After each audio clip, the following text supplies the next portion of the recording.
Good day guys, and good day also to all seafarers. Welcome back to my YouTube channel, Ride TV.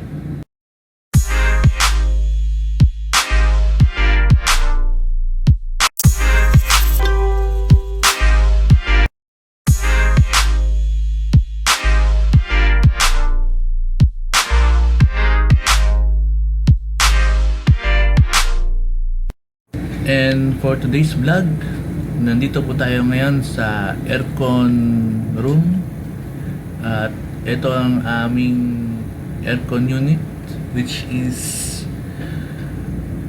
cooling seawater, ang cooling ng kanyang condenser.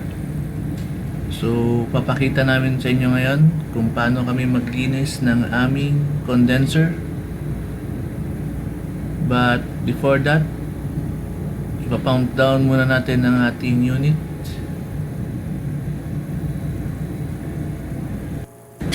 Guys, please follow also my other videos, yung iba ko pang video sa aking channel, Ride TV. At ipapakita ko kung paano ko ipa-pump down itong aircon unit namin. At baka may magustuhan din kayo ng mga videos ko doon. Please have and watch them also. Shout out pala sa oiler na kasama ko ngayon, si oiler number 1.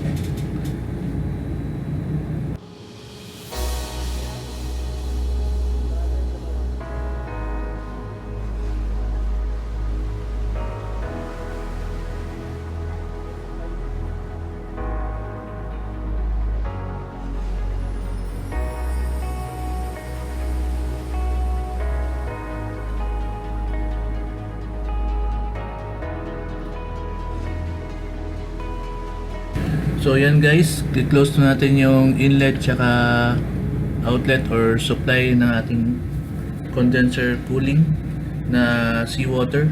I-off rin natin yung pump na nagsusupply sa ating galley aircon at provision reaper.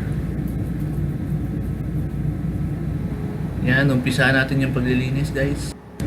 Sa paglilinis, ginagamitan lang namin yan ng tubig and brush. Minsan may konting chemical para mas madaling matanggal yung mga dumi at putik.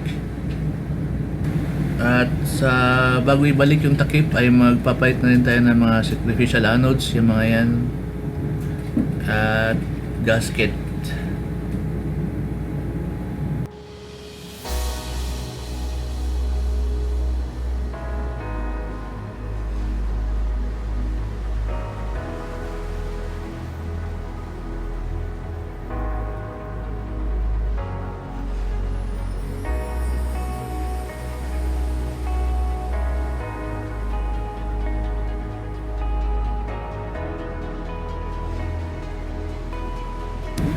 Guys, kung bago ka pa sa channel ko, Ride TV, paki-like, share, and hit naman the notification bell, and paki-subscribe na rin guys.